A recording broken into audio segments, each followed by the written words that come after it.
म्हणून कर्जमाफ त्या एका शेतकऱ्याचं झालं अध्यक्ष महोदय. निर्णय सरकारलाच घ्यावा लागेल अध्यक्ष महोदय. शेतकरी तिथं वाट बघत आहे. 2029 जर योग्य वेळ असेल इलेक्शनच्या आधी तर अध्यक्ष महोदय आजपासून 29 पर्यंत 15,000 शेतकरी आत्महत्या करतील. मग त्या 15,000 शेतकऱ्याला कोण जबाबदार आहे अध्यक्ष महोदय? अनेक मोठ्या नेत्यांनी सांगितलं होतं की आम्ही शेतकऱ्याची कर्जमाफी करणार म्हणजे करणार, कोरा कोरा कोरा.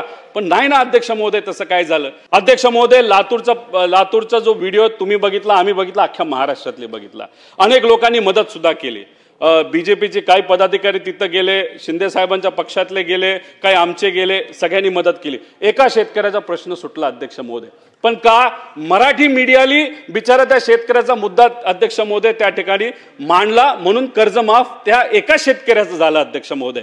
मी मीडियाला विनंती करतो, करोडो शेतकरी आज या महाराष्ट्रातले जे अडचणीत आहेत ना, सगळ्या करोडो शेतकऱ्याची बातमी माहिती लावा. म्हणजे प्रत्येक व्यक्ती तिथं जाईल. सरकार नाही गेलं तरी कोणी ना कोणीतरी तिथे जाईल आणि बिचारा त्या शेतकऱ्याचा अध्यक्ष महोदय प्रश्न सुटेल. पण हे होणार आहे का? नाही होऊ शकत अध्यक्ष महोदय. हा प्रश्न जर सोडवायचा असेल, या प्रत्येक शेतकऱ्याचा प्रश्न सोडवायचा असेल, तो निर्णय सरकारलाच घ्यावा लागेल अध्यक्ष महोदय. आणि आम्ही म्हणत नाही की आम्ही अशीच मागणी करतोय की कर्जमाफी करा. असं सांगण्यात आलं होतं इलेक्शनच्या आधी. अनेक मोठ्या नेत्यांनी सांगितलं होतं की आम्ही शेतकऱ्याची कर्जमाफी करणार म्हणजे करणार, कोरा कोरा कोरा.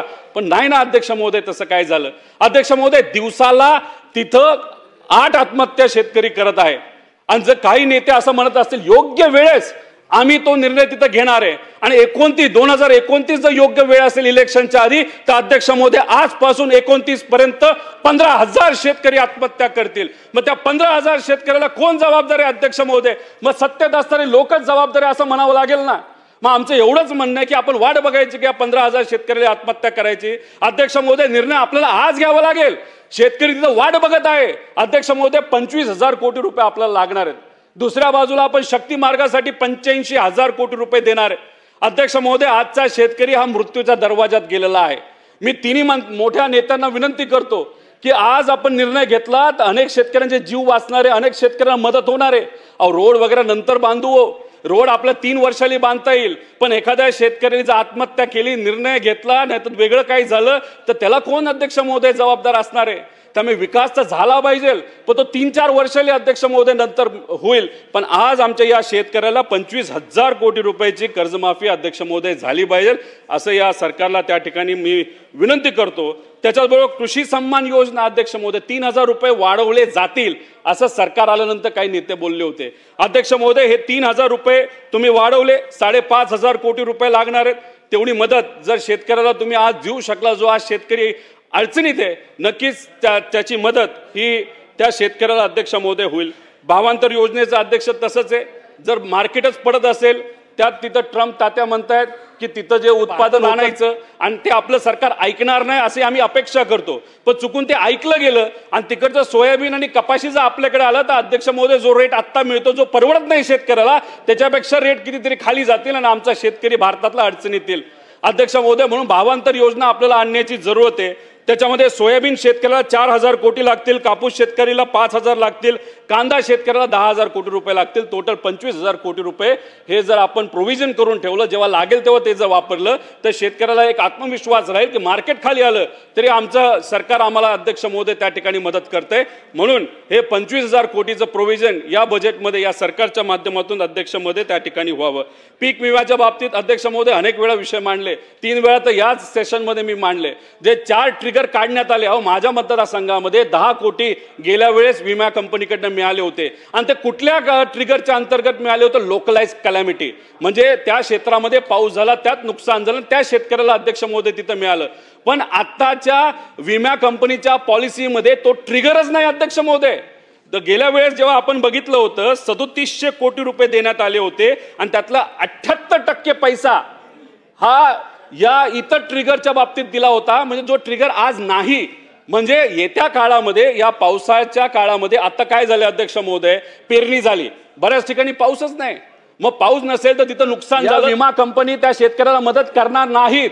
जिथं अतिवृष्टी झाली तिथं शेतकऱ्याला मदत ही विमा कंपनीकडनं या नवीन रूल प्रमाणे अध्यक्ष महोदय मिळणार नाही. तर मग सरकारने त्या विमा कंपनीला टेबलवर आणा, चर्चा करा आणि जे 4 ट्रिगर वगळण्यात आलेले आहेत त्या कंपनीकडनं अध्यक्ष महोदय ते परत एकदा आणा.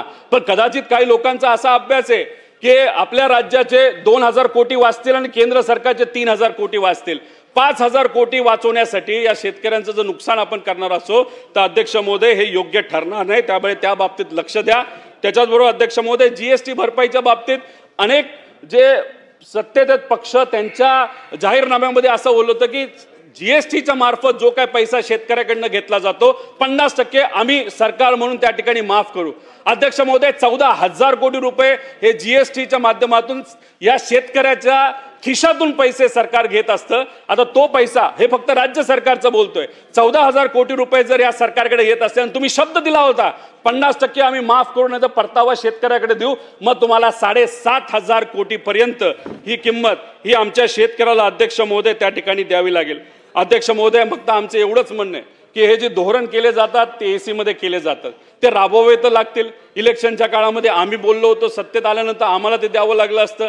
आज हे लोकांच्या आशीर्वादाने सर्व सत्तेत आलेले आहेत. जो दिलेला शब्द तोच तर मात्र पूर्ण करायचा आहे. फक्त जास्त वेळ अध्यक्ष महोदय थांबून चालणार नाही, तर शेतकरी मोठ्या प्रमाणात अडचणीत त्या ठिकाणी येत आहे. त्यामुळे या सरकारला मी मनापासून विनंती करतोय, मायबाप जनता तुमच्याकडे बघत आहे, तुमच्याकडे पूर्णपणे अधिकार आहेत. तर ते जे 85,000 कोटी रुपये त्या शक्ती मार्गाला देण्यापेक्षा या शेतकऱ्याला आज तुम्ही मदत केली, त्या शेतकऱ्याचा जीव वाचेल आणि अनेक शेतकऱ्यांना अध्यक्ष महोदय त्या ठिकाणी मदत होणार आहे.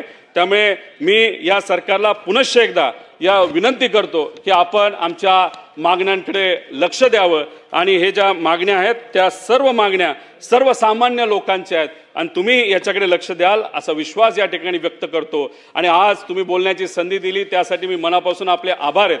पण मी फक्त एकच विरोधी पक्षाला सुद्धा विनंती करतो की आज आपण सर्वजण मांडत आहोत, कृषी हा विषय अतिशय महत्त्वाचा आहे, पण उद्यापासून कुठं ना कुठंतरी आपल्याला या शेतकऱ्याचा आवाज ताकदवान करण्याची जरूरत आहे आणि नक्कीच बाहेर आणि आत तो आवाज आपण सर्वजण ताकदवान करू.